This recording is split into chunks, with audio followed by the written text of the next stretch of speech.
alhamdulillah. Karena tadi itu benar-benar kayak ya maksudnya mungkin yang nonton itu yang pelakuin usaha juga yang oh ternyata artis kena juga ya, iya semuanya kena, tenang aja gitu. Kita akan bangkit bareng-bareng insya Allah. Itu benar-benar kayak sampai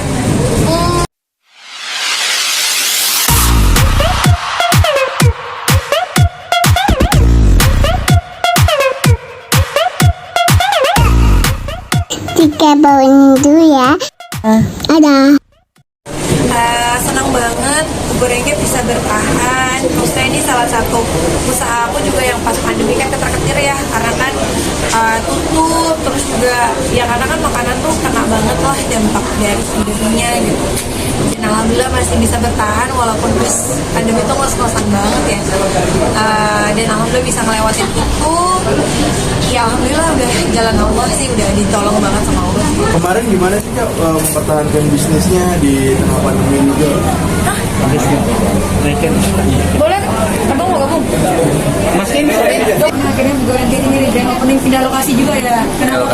Iya pindah lokasi karena di sana kan udah 5 tahun, jadi kita pengen suasananya yang beda juga, cari tempat baru juga, tapi masih dekat sih sama tempat yang lama gitu. Dan nggak berasa aja Allah udah izinin usaha ini buka udah selama 5 tahun di sana, di tahun ke-6 di sini. dan di sini tempatnya lebih gede. Tempatnya lebih besar juga di sini. Secara tempat ini ya sayang. Ya. Dan masih gampang dicari juga di Bogornya, dekat, soalnya dekat sama tempat yang lama juga. Ya alhamdulillah lah masih Allah kasih izinkan setelah pasang surut di pandemi ya, karena kan pandemi ya makanan tuh kena dampaknya masya Allah parah banget gitu waktu itu ya, untuk awal-awal ya. Tapi alhamdulillah masih bisa Allah kasih izin untuk bertahan, dan sekarang buka toko yang baru kita pindah ya, jadi ini bukan cabang tapi kita pindah. Apa aja sih Kak yang baru, makanannya juga Kak atau konsep apa juga Kak? Ya, sebenarnya konsepnya kan lebih ikutan zaman sekarang, orang lebih nyaman, lebih bisa foto di sini lebih nyaman. Memang juga ada kafe, kafenya itu memang kita jual itu kopi duren gitu ya, biar beda. Terus Ada kopi lain juga, sayang? Ada kopi lain juga, tapi jadi kayak kopi. Tapi di sini cake juga banyak. Kalau dulu kan hanya kue oleh-oleh, kalau di sini kue untuk makan di sini juga banyak. Jadi kita nambah berbagai macam kue aja sih sebenarnya. Apa region opening ini dan ada konsep baru nih, salah satu strategi dari Kak Wisnu sama Kak Sinan juga ya tetap bertahan di tengah badai pandemi ini. Ya karena memang kalau misalnya makanan kita nggak bisa itu aja sih ya, kita harus berinovasi terus. Mau jual apa lagi nih, makanannya mau diolah seperti apa, tempatnya mau diperbaiki seperti apa supaya orang masih mau datang gitu kan. Ya ikhtiar lah, dan alhamdulillah masih diterima, itu udah alhamdulillah banget. Berapa lama waktu yang dibutuhin nih Bang Wisnu untuk ya renov dan segala macam persiapan ini di grand opening ini? Ya ada mungkin sekitar segitulah 6 bulan. Tapi ya Tapi termasuk dari awal pindahan ya dari awal pindahan kita waktu kontrak di sana juga udah habis kan. Akhirnya kita coba untuk meeting sama shareholder lainnya juga, artinya partner kami lah ya, partner kami. Terus waktu kita ngobrol, kayaknya kita mau pindah dari tempat yang lama karena memang berbagai macam inilah, artinya alasan gitu. Dan salah satunya karena mungkin kita lihat ketika kita lihat tempat ini memang tempatnya besar, dan memang konsep kita mau kita bikin selain jualan oleh-oleh di sini gitu ya, tapi di satu sisi buat teman-teman yang mau nongkrong segala macam itu bisa di belakang gitu. Dan ada paket pernikahannya saya gitu. ya, karena kan juga kan ada venue-nya juga. Jadi aku lihat kan nggak semua orang mau tempat nikahnya itu besar, pintunya taman di belakang, tapi bisa sampai 100 orang sih. Jadi ya kita coba lah supaya tempatnya itu bermanfaat. Ini yang menarik, Wisnu sama Kak Sinan mengangkat kudapan lokal ya. Tadi kan bahannya bahan dari talas. Apa sih pertimbangannya dari Kak Wisnu sama Kak Sinan untuk mengangkat keanekaragaman makanan lokal gitu? Ya karena apa ya, kan kita ada di kota ini gitu ya, kota ini terkenal dengan Bogor tuh terkenal dengan talas, jadi kita harus angkat dong talas itu supaya anak-anak yang sampai sekarang itu tahu gitu, oh talas itu ternyata enak ya diolah seperti ini, enak diolah seperti ini, enak, gak cuman talas aja gitu ya, tapi diolah tuh enak banget, talas itu enak gitu kan, jadi diolah apa aja tuh enak, jadi cake enak, tadi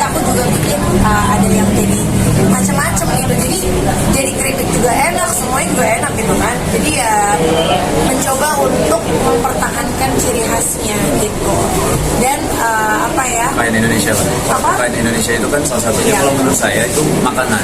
Betul. Coba kita lihat banyak orang tahu Indonesia itu salah satunya karena makanan. Kita bisa rendang, ya kan maksudnya bilang makanan terenak di dunia gitu kan, versi apa waktu itu saya lupa. Cuma maksudnya dikenal sama orang. Jadi kita bahasanya salah satu, kalau menurut kami salah satu kekayaan Indonesia itu adalah makanan gitu. Nah, salah satu makanan yang memang di Bogor ini kita tahu dan kita kenal adalah talas gitu kan. Nah, biar bahasanya talas ini kita tetap dikenal, tadi Sharon udah bilang bahwa dikenal sama generasi sekarang. Kalau dulu mungkin orang tua kita pada tahu semua, teman-teman saya juga tahu gitu. Nanti mungkin sampai anak-anak kita yang memang mungkin secara generasi mungkin pengen sesuatu yang berbeda, mungkin kan artinya tadi kita bikin talasnya bikin di dessert ya, dessert box gitu ya. Jadi anak-anak juga tetap bisa menikmati dan diedukasi sama orang tuanya bahwa ini talas ini salah satu makanan khasnya Bogor gitu. Tapi ini diolah Pak jadi rent dessert gitu. Jadi kita harus angkat terus kan. Jangan sampai nanti bahasanya tuh yang anak-anak sekarang, anak-anak kita itu nggak tahu gitu loh. Oh talas itu apa gitu, karena mungkin ada makanan-makanan dari luar mungkin gitu ya. Jadi tetap kita harus edukasi, sosialisasikan ke teman-teman semua dan anak-anak kita. Mas, salah satu cara untuk bisa bertahan dari pandemi adalah berinovasi kan. Tadi selain menghadirkan talas, apa lagi sih inovasi yang dihadirkan di Bogor Antik ini dari sisi menu dan segala macam? Ya kalau menu kan menu makanan juga cepet banget berputarnya di Indonesia, menu-menu viral kita coba coba adakan, tapi itu nggak bertahan lama sebenarnya. Tetap yang bertahan lama itu yang lama, konsep kita yang lama gitu dengan makanan yang awal.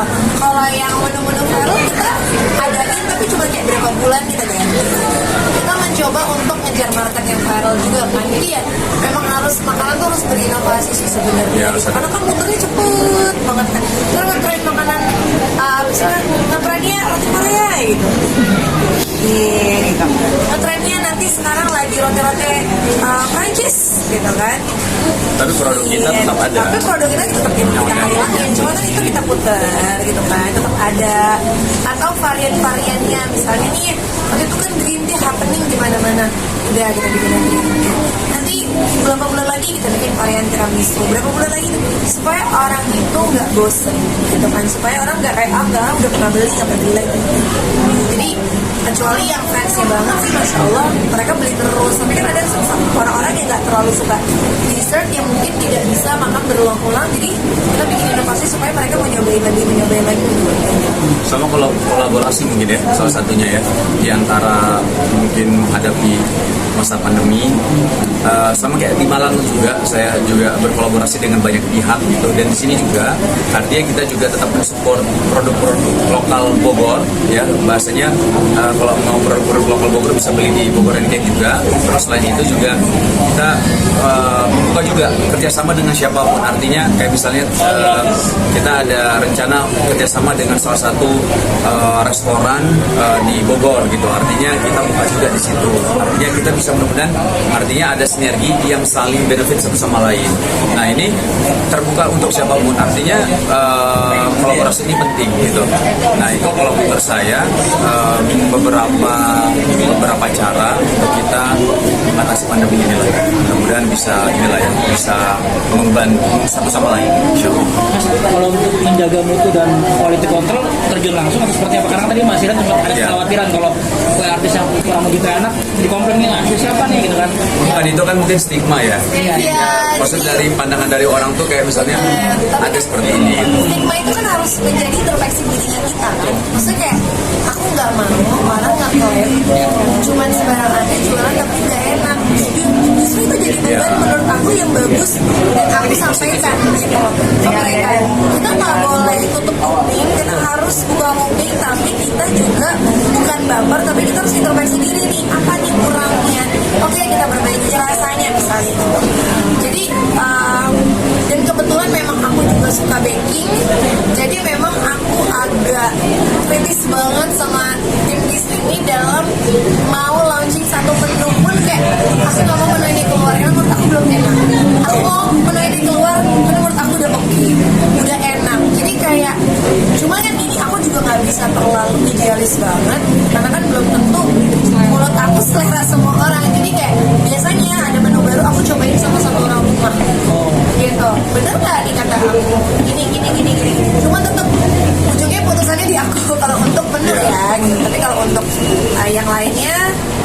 Wisnu juga bantu ngasih advice ke aku. Terus di sini juga ada timnya juga dan ada partner kita juga. Maksudnya 5 ton itu cukup hanya dengan 2 cabang, satu di sini, satu di Cisau. Cabang sebenarnya selain 2 itu ada beberapa yang lain. Cuman efek pandemi itu membuat kita beberapa tutup. Itu nggak bisa kita hindari lagi. Iya, jadi kan gini, saya kayak waktu itu kan konsep awal itu kan orang datang liburan ke sini terus bawa pulang produk kita. Cuma waktu itu siapa yang liburan? Pandemi kan libur gitu kan.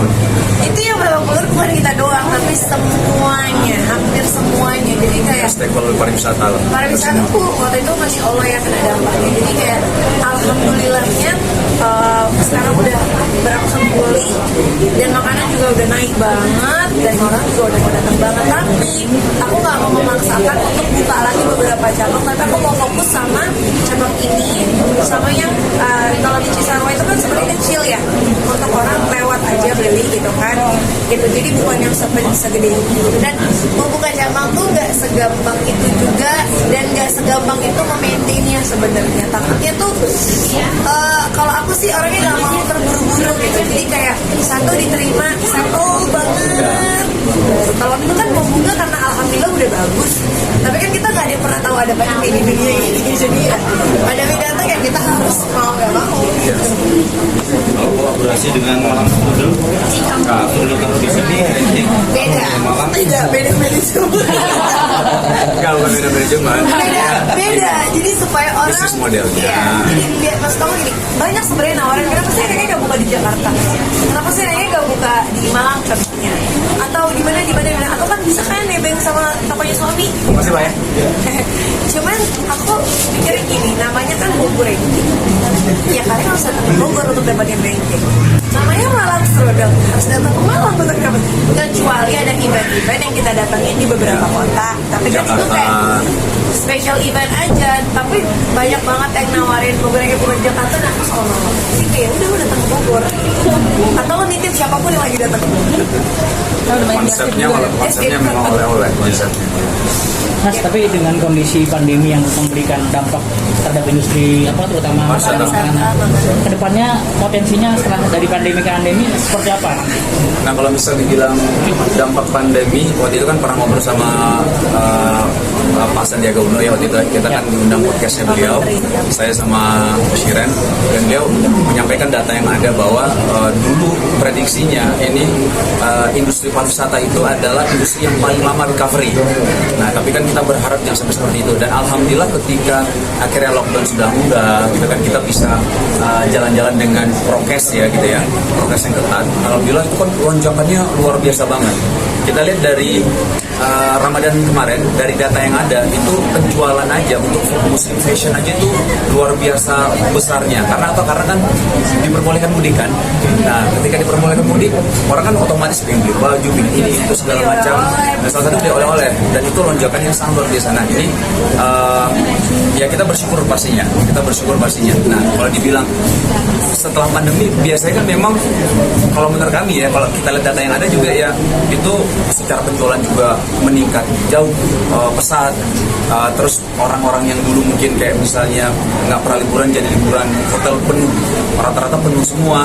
Nah itu dari indikator-indikator ini aja kita bisa lihat bahwa semuanya pasti akan kena dampaknya, dampak secara positif ya. Misalnya ketika hotel penuh, otomatis berarti wisatawan banyak tuh yang berlibur. Nah pulang, budayanya kita itu beli oleh-oleh. Nah itu nanti akan berdampak yang beli oleh-oleh, berdampak kepada mereka lah ya, stakeholder pariwisata kayak hotel, restoran, kafe, terus theme park, tempat-tempat wisata dan park kayak misalnya kalau di Malang itu Jatim Park 1, Jatim Park 2, Museum Angkut. Di sini juga banyak di Bogor itu ya. Jadi makanya kita berdoa dan berharap mudah-mudahan pandemi seperti tahun 2019 ya, pertama ya. 2020 mudah-mudahan jangan sampai terjadi lagi, karena dampak kepada semua pelaku, bukan hanya pariwisata tapi pelaku industri apapun itu kena dampak karyawannya. Maksudnya tuh karyawan. Karyawan juga kena dampak, gitu. Banyak. Jadi ya kita berdoa dan kita terus prokes juga teman-teman semua. Artinya untuk menjaga semuanya insya Allah. Masih optimis Mas ya? Optimis harus. Akhir tahun ada di Jakarta atau Surabaya Hotcake sih dia. Ada buka cabang Jakarta Surabaya lagi ya. Kalau Jakarta nggak buka. Cuma kalau ada event-event. Sejak pandemi itu memang kita salah satu alhamdulillah lokasi jalan bertahannya itu karena kita jualan online. Ya, jualan online. Jadi sampai Indonesia tuh bisa beli waktu itu kan, tapi memang menurut kamu aja yang memang bisa bertahan di pengiriman gitu, dan itu ngebantu banget, masya Allah, alhamdulillah. Karena tadi itu benar kayak, ya maksudnya mungkin yang nonton itu yang pelakuin usaha juga yang, oh ternyata artis kena juga ya, iya semuanya kena, tenang aja gitu. Kita akan bangkit bareng-bareng insya Allah. Itu benar-benar kayak sampai kayaknya karena tuh nggak lama pandemi awal, habis itu Ramadan kan, itu kan kita harus ngeluarin THR segala macam kan. Itu benar-benar kayak itu muter otaknya sampai ya udah pakai uang pribadi aja deh gitu.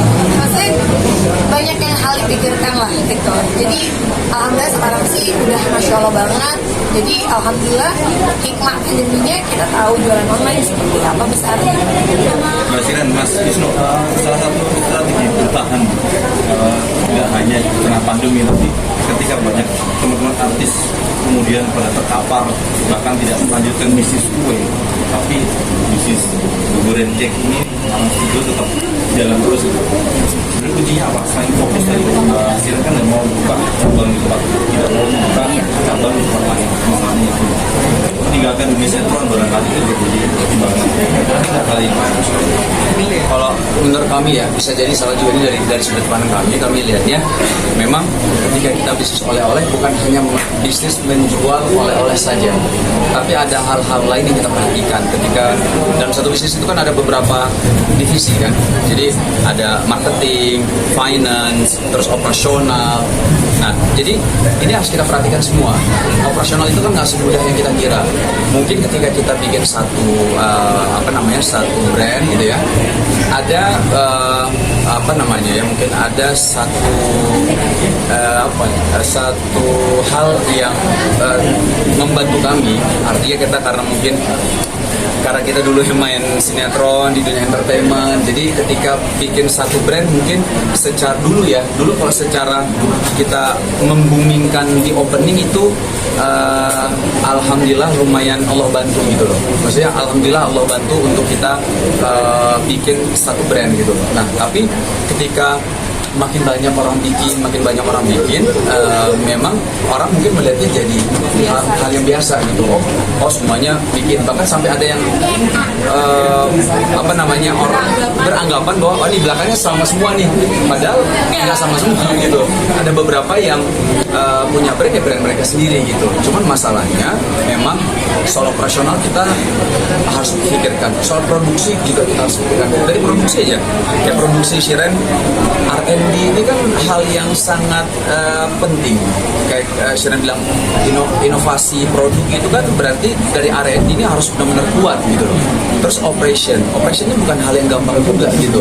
Ketika mungkin secara marketing kita bisa mendatangkan orang-orang untuk datang ke toko kita, tapi secara operation kita nggak siap, wah itu bisa kacau balau gitu.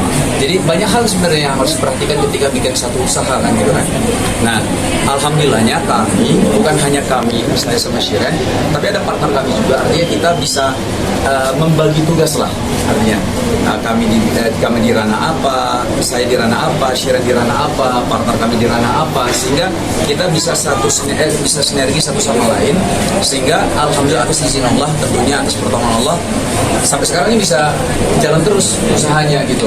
Tapi kalau untuk bisnis F&B setahu kami ya F&B ataupun oleh-oleh, salah satu yang harus kita perhatikan adalah produk. Simpelnya, kalau produk enak, itu insya Allah jadi marketingnya hebat sebenarnya. Artinya kalau kita mau melakukan marketing sehebat apapun, tapi produknya biasa aja, susah orang balik lagi. Tapi kalau misal produknya enak, marketingnya nggak begitu kencang, insya Allah orang akan balik lagi walaupun butuh waktu gitu loh. Nah jadi mungkin kalau untuk orang ketika bikin produk, oleh-oleh kah, kue kah, atau makanan kah, yang harus diperhatikan salah satunya adalah produknya. Karena produk yang enak itu adalah marketing yang hebat kalau menurut saya gitu. Jadi insya Allah orang akan balik lagi dengan sendirinya karena produknya memang dikangeni. Terima kasih. Oke.